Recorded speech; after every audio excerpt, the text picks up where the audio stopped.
Hold on! You make an inappropriate joke. Oh man, I just know this is gonna piss somebody off. Come on. There we go.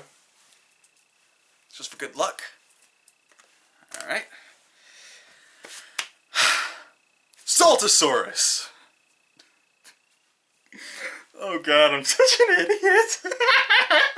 Saltasaurus is a late Cretaceous sauropod from South America that has the unique distinction of being rather small for a sauropod. Well, that, and the osteoderms on its back, which were quite prevalent in the titanosaurid family. It's also a feature that it shares with modern crocodilians, which is pretty cool. Let's also make it clear that Saltasaurus means lizard from Salta, which was a town where it was originally discovered, and not table salt.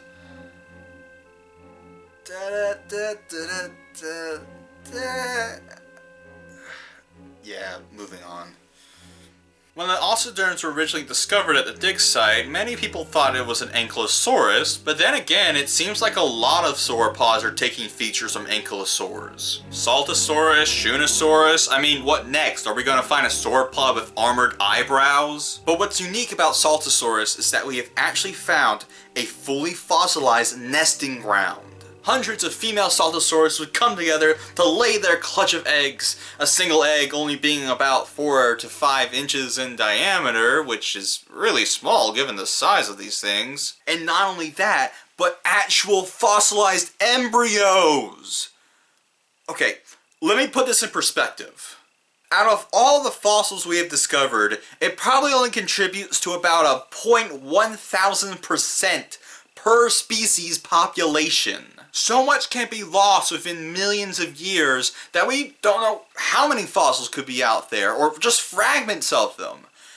But yet, in Saltasaurus, we found embryos. That unlocks so much about not only sauropods, but dinosaurs in general. Which means that Saltasaurus is one of the most instrumental dinosaurs in paleontology. And of course, its representation in media has been, well, modest really.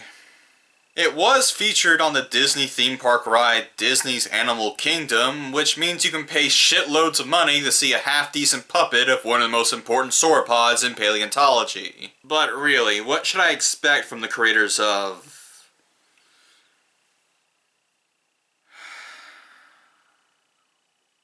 Okay, so Saltasaurus was also featured on Dinosaur Planet, and I've mentioned Dinosaur Planet enough times that, yeah, I might as well say something about it. Dinosaur Planet came out at a time when I was still riding that dinosaur high, which started when I watched Walking with Dinosaurs. Which might mean I have some rose-tinted glasses over it, but I did go back to watch it and I noticed some of its shortcomings. For one, Christian Slater, the celebrity voice actor, is rather distracting. But for a plucky dinosaur like Alpha, dodging hungry predators is a constant routine.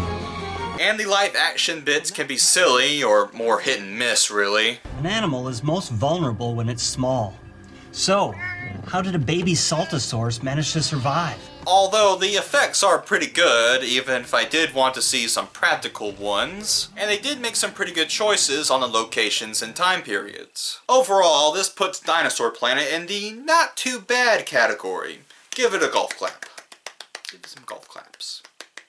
Although there is one thing that annoys me, and that's the design of Saltasaurus. It just looks awkward with its huge popped belly. Although I guess you gotta put that 7-ton somewhere in that 40-foot long body. And it would be nice to actually see the osteoderms. I mean, they just blend right in with the rest of the body. Then again, they have to reuse that design for another sauropod later, so I guess I can't hold it against them too much. Ah, crap, I'm out of liquor. Oh well. Let's talk about an anime for kids. Dinosaur King, released in 2008, is a thing that I didn't know existed until now. Because I haven't watched TV in years, and I haven't noticed this thing on Netflix, so let's take a look at the Wikipedia article. Max Taylor is the son of paleontologist Dr. Spike Taylor. Oh god, it's one of those animes. Really, who names their kid after the baby Stegosaurus from Land Before Time? I sure hope this isn't a running trend. Max sets out with his friends Rex Owen and Zoe Drake. They find a lightning wind and grass stone, which they'll use to turn their dog into a spiky demon, their bird into a slightly larger bird, and their eggs into a houseplant. They also find a card with a picture of Triceratops on it. Well, whoop-de-doo, so did I when I was a kid. Chomp is accidentally activated when Max rubs the card on the stone. And what gave him the idea to rub the card on the stone? Also, don't rub cards on your stones. They lead to paper cuts. Don't ask me how I know that. The D team. I said, don't ask me how I know that. Okay, let's look at the behind the scenes. Yeah. So, our protagonist is voiced by Veronica Taylor, who is also the voice of Ash Ketchum. You know, I didn't expect that Pokemon reference I made to be so fitting. Okay, so the main villain is voiced by Eric Stewart, who is also the voice of James and Brock. Yeah, this is starting to feel a bit weird. Okay, this could all be superficial. It's not like the actual show is a ripoff of Pokemon. Good idea. Let's keep them in their cards. Okay, yeah, let's wrap this up. And just in case you were wondering why I brought up Dinosaur King, well, Saltasaurus was in the 4th episode, Bungle in the Jungle, where everybody goes searching for a Saltasaurus in the Amazon jungle. Let me remind you that Saltasaurus has only been discovered in Uruguay and Argentina, whereas the vast majority of the Amazon jungle is located in Brazil. But you know, South America is just such a small place. Anyway, to conclude, I do like Saltasaurus, though more for its influence than for the actual creature. Its small size and ossiderms don't hide the fact that it's a rather unremarkable creature. It's only notable for the fact that we found so much of its fossilized young and eggs that it really does deserve to be focused on more in media. If you want to learn more about that aspect in particular, I suggest you check out the book Walking on Eggs, the astonishing discovery of thousands of dinosaur eggs in the Badlands of Patagonia. Yeah, not one of the most creative titles ever. Certainly not subtle. Oh well. Down the hat! Okay, come on. Give me something good. Something...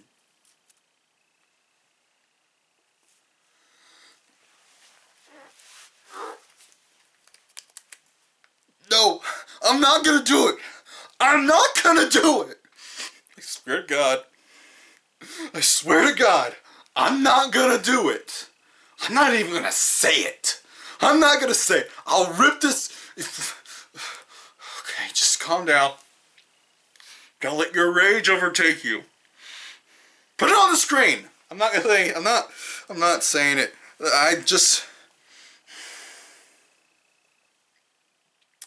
It's gonna be a long episode. It's gonna be a long episode.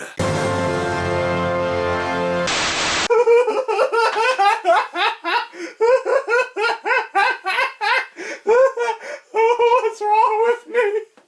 Someone help me, please. I can't do this. No. Something's wrong. Just calm down. Just calm. Okay, just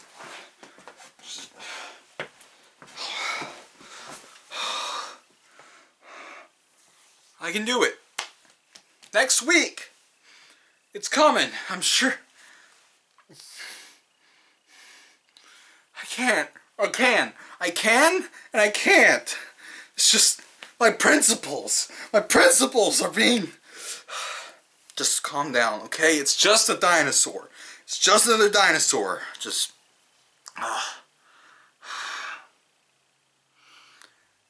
Okay, just... I can do this. See you next week.